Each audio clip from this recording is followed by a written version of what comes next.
Merci d'être avec nous sur Al24 News au sommaire de l'actualité de ce jeudi 8 février. Aucune trêve ne se dessine après 125 jours d'agression menée par l'entité sioniste contre la bande de Gaza, où le nombre de martyrs dépasse les 27 800.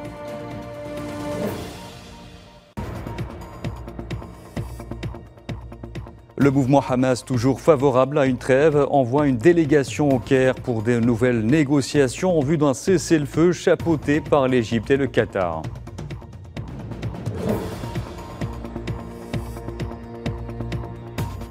Nous consacrerons un dossier à la commémoration ce jeudi par l'Algérie et la Tunisie du 66e anniversaire des massacres de Sariyed Sidi Youssef commis par la France coloniale.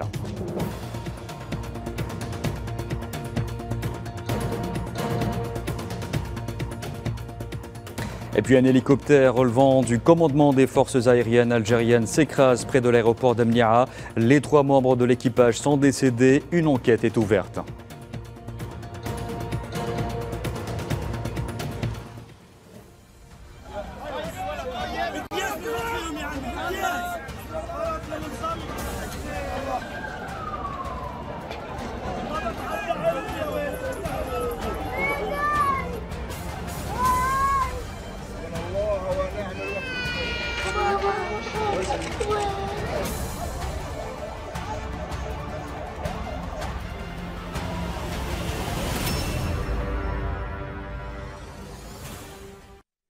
Bonsoir à tous. Les forces de l'entité sioniste poursuivent leur agression contre la bande de Gaza pour le 125e jour consécutif. Durant les dernières 24 heures, quelques 130 Palestiniens sont tombés en martyrs et 170 ont été blessés.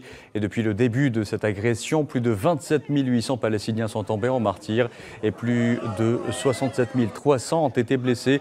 La plupart des victimes sont des enfants et des femmes.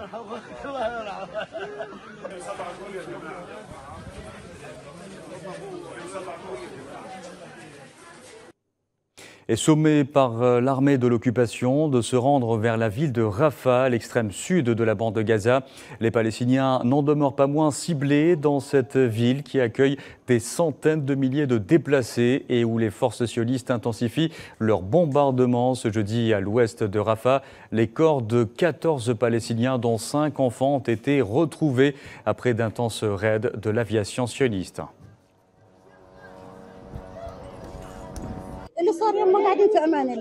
Nous dormions en sécurité dans nos maisons. Le missile a traversé 3 étages jusqu'à ce qu'il explose au premier niveau. Comme vous pouvez le voir, 5 personnes sont tombées en martyrs et nous ne savons toujours pas où se trouvent les autres. Ont-elles été transférées à l'hôpital koweïtien ou à l'hôpital européen? Nous sommes à l'hôpital ici, mais nous ne savons toujours pas où elles se trouvent. Ma mère est une femme âgée, elle a 90 ans. Nous ne savons pas où elle est. Certains disent qu'elle est tombée en martyr, d'autres disent qu'elle ne l'a pas été. J'ai parcouru tout l'hôpital, je n'ai pas pu la trouver.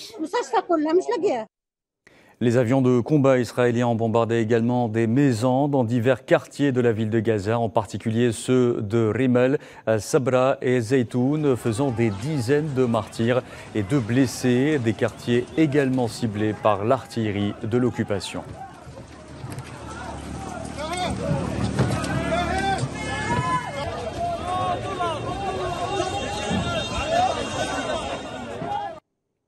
Et les hôpitaux de l'enclave palestinienne encore fonctionnels font aussi l'objet de bombardements des forces de l'occupation.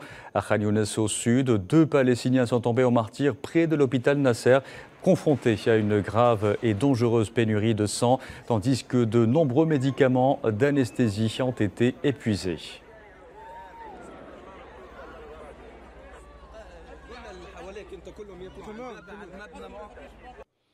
Et c'est dans ces conditions extrêmes et en bravant tous les risques que les équipes médicales de la bande de Gaza apportent assistance à un nombre incalculable de blessés, à l'exemple des membres de la Société palestinienne de secours médical.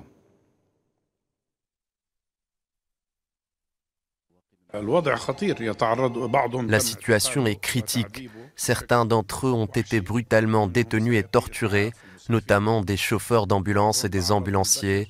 Certains ont été amputés. Malheureusement, 3 volontaires ont été martyrisés, mais ils continuent régulièrement leur travail.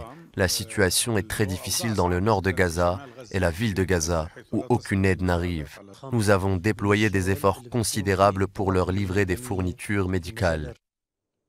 Et c'est dans ce contexte que les craintes augmentent quant à une intensification des bombardements contre la ville de Rafah, ultime refuge des déplacés de Gaza. Le secrétaire général des Nations Unies a tiré la sonnette d'alarme, avertissant contre un cauchemar humanitaire aux conséquences incalculables. Souhila Kilal.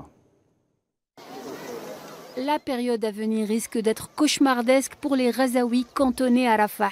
Cette ville du sud de l'enclave est déjà la cible quotidienne de violents bombardements. Mais si l'entité sioniste venait à en faire le nouvel épicentre de son agression, comme le laissent entendre certaines informations, la situation humanitaire déjà désastreuse de plus d'1 million de Palestiniens va franchir un nouveau cap. C'est d'ailleurs le signal d'alarme lancé par le secrétaire général de l'ONU, Antonio Guterres. Je suis particulièrement alarmé par les informations selon lesquelles l'armée israélienne a l'intention de se concentrer ensuite sur Rafah, où des centaines de milliers de Palestiniens sont coincés dans une recherche désespérée de sécurité. Une telle action aggraverait de façon exponentielle ce qui est déjà un cauchemar humanitaire, avec des conséquences régionales incalculables.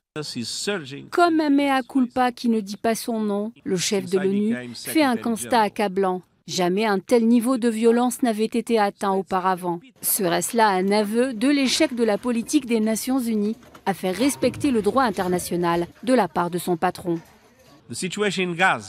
La situation à Gaza est une blessure purulente sur notre conscience collective qui menace la région tout entière. Les opérations militaires israéliennes ont entraîné des destructions et des morts à Gaza à une échelle et à une vitesse sans précédent depuis que je suis devenu secrétaire général. L'intensification des frappes sur Rafah ne fera qu'aggraver une situation humanitaire déjà chaotique. Rafah étant le seul point de passage des aides pour toute l'enclave. L'élargissement du front de l'incursion sioniste sur la région condamnera sans appel toute une population. Avoir une guerre très active dans la région de Rafah avec plus de 1,2 million de personnes rassemblées, Rafah était le seul point d'entrée pour l'approvisionnement humanitaire. La situation sera complètement catastrophique. Une population forcée à coups de bombe à quitter le nord et le centre de Gaza pour le sud. Ce sud où on leur a promis paix et sécurité loin des violences. Mais qui aurait pu croire une minute à la bonne foi du gouvernement Netanyahou? Ce qui se passe sur le terrain traduit l'intention sioniste d'annexer Gaza tout en la vidant de ses habitants. Et au milieu de ce chaos, le secrétaire d'État américain Antony Blinken a achevé ce jeudi sa 5e tournée au Moyen-Orient depuis le début de l'agression de l'entité sioniste, où il a rencontré notamment le président palestinien Mahmoud Abbas, qui a affirmé en somme que la paix et la sécurité pouvaient être obtenues par la mise en œuvre de la solution à 2 États.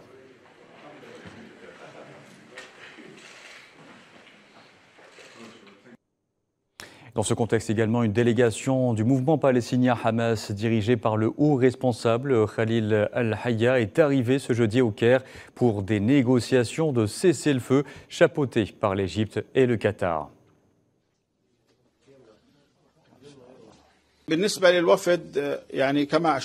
En ce qui concerne la délégation, comme je l'ai mentionné, nous avons présenté une proposition qui a été reçue par les frères du Qatar et d'Égypte. Et il y a un accord selon lequel il y aura une délégation au Caire qui partira dès demain. Cette délégation suivra la discussion sur les procédures à cet égard, ce qui a été présenté dans le document du mouvement du Hamas, et peut-être les réponses qui viendront à ce document.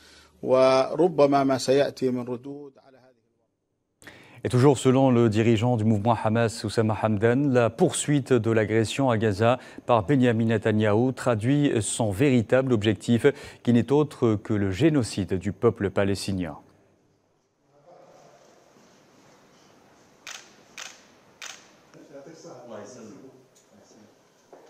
Son insistance à poursuivre l'agression confirme pleinement que l'objectif de l'agression contre Gaza est le génocide du peuple palestinien. Nous mettrons tout en œuvre pour protéger notre peuple, que ce soit par la résistance sur le terrain ou par des efforts politiques pour mettre fin à l'agression. En Cisjordanie occupée à présent, les Palestiniens ont organisé ce jeudi un cortège funéraire pour les 3 Palestiniens tombés en martyrs à la suite d'un assaut mené par les forces de l'occupation sioniste contre le camp de réfugiés de Nour Shems près de la ville de Tulkarem au nord de la Cisjordanie.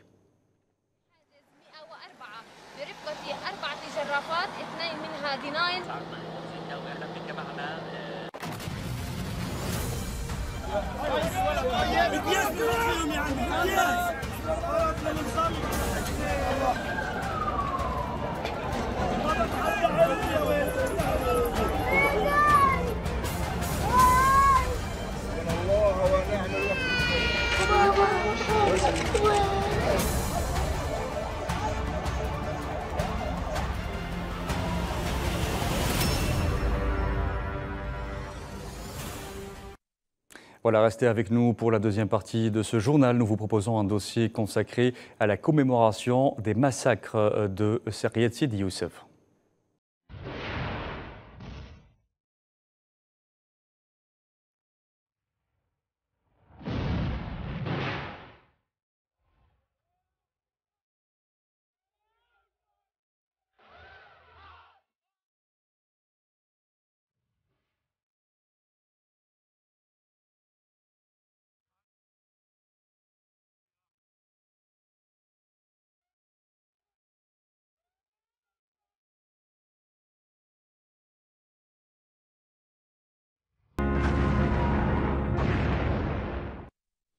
Voilà, comme promis, l'autre dossier de cette édition est consacré à un événement marquant lors du génocide commis par la France coloniale. Les Algériens, tout comme les Tunisiens, commémorent ce jeudi le 66e anniversaire des massacres de Sariyed Sidi Youssef. À cette occasion, le ministre algérien de l'Intérieur, Brahim Rad, a affirmé depuis la commune de Sariyed Sidi Youssef en Tunisie que la commémoration de ces massacres cette année s'inscrivait dans un contexte particulier que connaissent les relations algéro-tunisiennes. Brahim Rad était accompagné notamment du ministre des Moudjahidines et des ayants droit, Laïd Rabiga.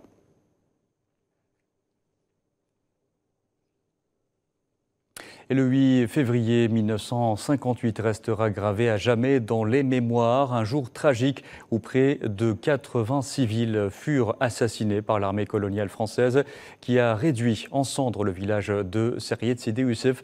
Retour sur ce massacre avec Safouane Ben Sabri. Il n'y a point d'histoire avec un grand H qui ne s'écrive avec des lettres de sang. Il y a 66 ans, jour pour jour, le 8 février 1958, a lieu le massacre de Sariyed Sidi Youssef. L'armée coloniale française a bombardé le village de Sariyed Sidi Youssef, à la frontière entre la Tunisie et l'Algérie, côté tunisien. L'attaque coûte la vie à 79 personnes, dont une douzaine d'élèves d'une école primaire. Elle fait 148 blessés parmi les civils. La France vient de signer un crime colonial sur le territoire d'un État souverain et indépendant. En représailles aux actions de la résistance algérienne dans la région, la France mobilise plus de 25 avions. Vers 11 h du matin, une escadrille de chasseurs français mitraille un marché où se trouvent des villageois et des marchands. L'attaque sanglante est la première d'une longue série. Suite à cela, 3 escadrilles de 7 bombardiers chacune, des A-26, bombardent tour à tour le village durant 1 heure. Puis c'est au tour des installations de l'ALN de subir les bombardements de l'armée coloniale, après que celle-ci ait causé de lourdes pertes civiles.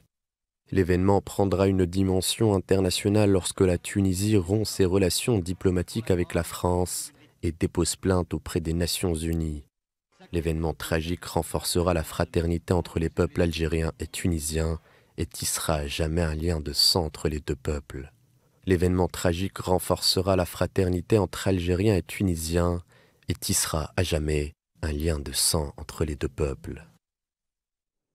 Et à cette occasion, Salah Goudjil, le président du Conseil de la Nation, a affirmé que les massacres de Sariyed Sidi Youssef étaient une preuve de plus de la cohésion des deux peuples algériens et tunisiens et un symbole de leur lutte commune contre le colonialisme.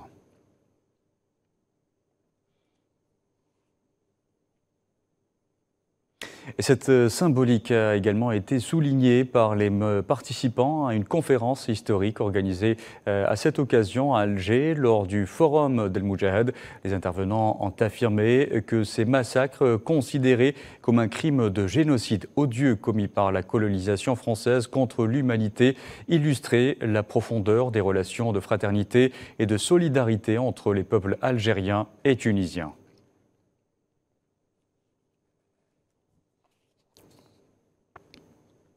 Et les événements de Sarriette Sidi Youssef auront certes endeuillé les peuples algériens et tunisiens, mais ils auront surtout permis de cimenter l'axe Alger-Tunis par le biais d'une lutte commune, des liens de solidarité ayant abouti aujourd'hui à la construction de relations stratégiques exceptionnelles. C'est le sujet d'Amal Amzian Zitouni.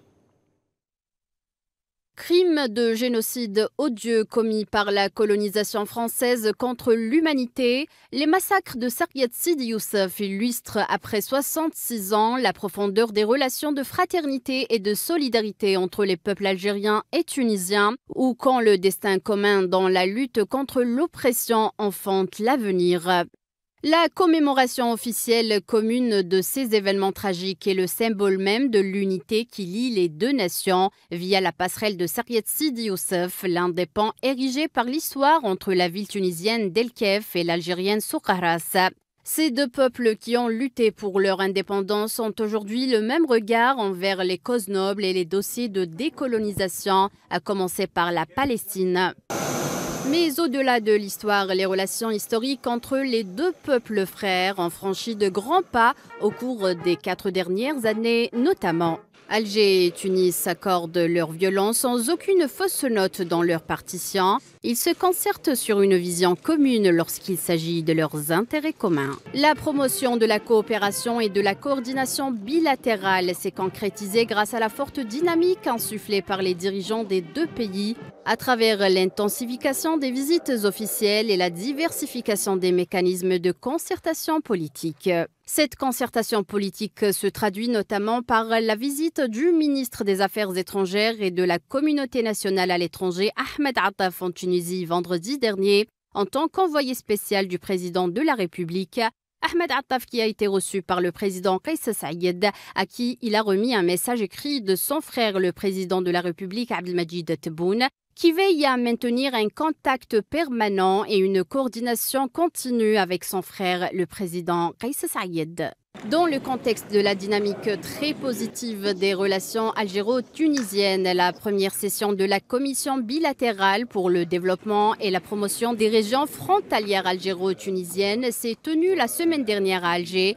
Les travaux ont été couronnés par la signature d'une feuille de route aux contours bien définis qui renferme de véritables projets placés au cœur des priorités de l'heure. Ces projets visent le développement des échanges commerciaux et économiques via les frontières, la remise en exploitation des liaisons terrestres et la création d'une compagnie algéro-tunisienne d'exposition des programmes de formation dans les domaines du tourisme, de l'énergie et du pétrole, la création d'un système commun de prévention, d'alerte précoce et d'intervention pour lutter contre les incendies de forêt et la poursuite du renforcement de la coordination sécuritaire dans la région. Les massacres de Sarriette Sidi Youssef, qui demeurent à ce jour gravés dans la mémoire de tous, ont jeté les bases des relations bilatérales exceptionnelles entre les deux pays, renforcées de génération en génération.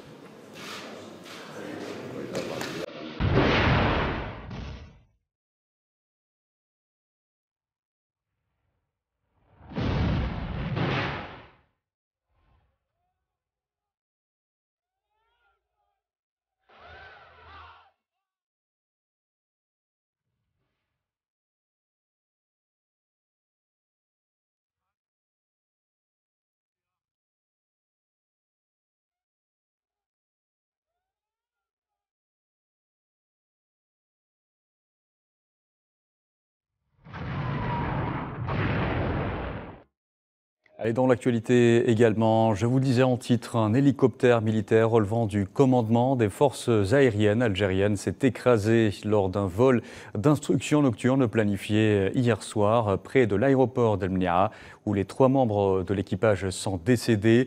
Tout en présentant ses condoléances aux familles des victimes, le général d'armée Saïd Chengriha a ordonné l'ouverture d'une enquête pour élucider les causes et les circonstances du crash.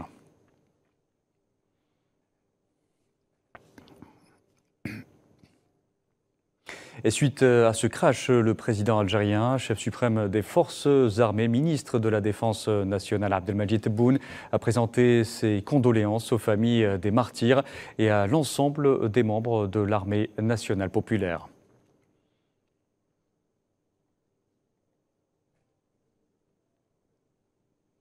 Dans le chapitre coopération, à présent, le président algérien Abdelmadjid Tebboune a reçu ce jeudi à Alger le secrétaire général du Forum des pays exportateurs de gaz, Mohamed Hammal, qui effectue une visite en Algérie dans le cadre des préparatifs en cours pour la tenue du 7e sommet des chefs d'État et de gouvernement du Forum des pays exportateurs de gaz, prévu à Alger du 29 février au 2 mars prochain.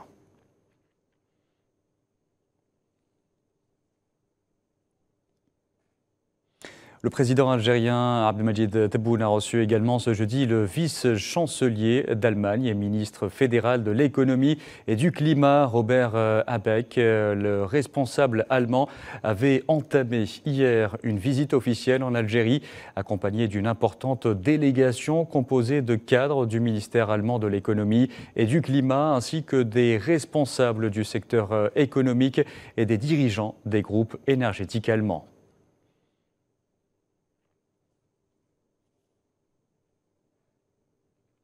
Parlant de coopération, le ministre algérien des Affaires étrangères, Ahmed Attaf, a reçu ce jeudi un appel téléphonique de la représentante spéciale de l'Union européenne pour le Sahel, Emanuela Claudia Del Rey.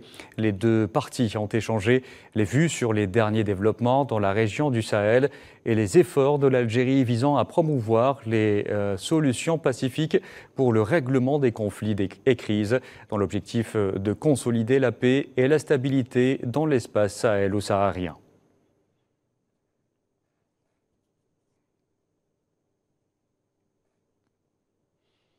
Par ailleurs, le chef de la diplomatie algérienne a reçu son homologue de la République arabe sahraoui démocratique, Mohamed Sidati.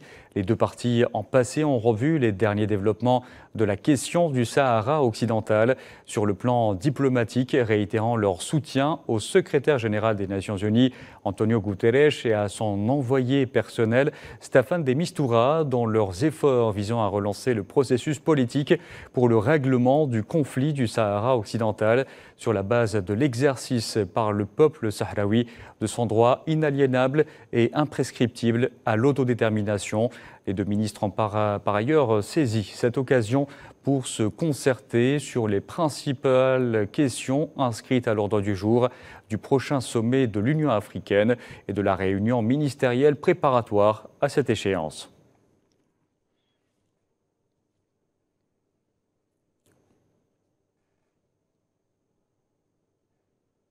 Voilà, c'est la fin de cette édition. Merci à vous de l'avoir suivi. Vous pouvez revoir ce programme sur le site d'Al24 News ou à travers nos différentes plateformes en scannant le QR code qui s'affiche en bas de votre écran. Dans un instant, retrouvez Tininan Makassi pour l'échiquier international. Très bonne soirée.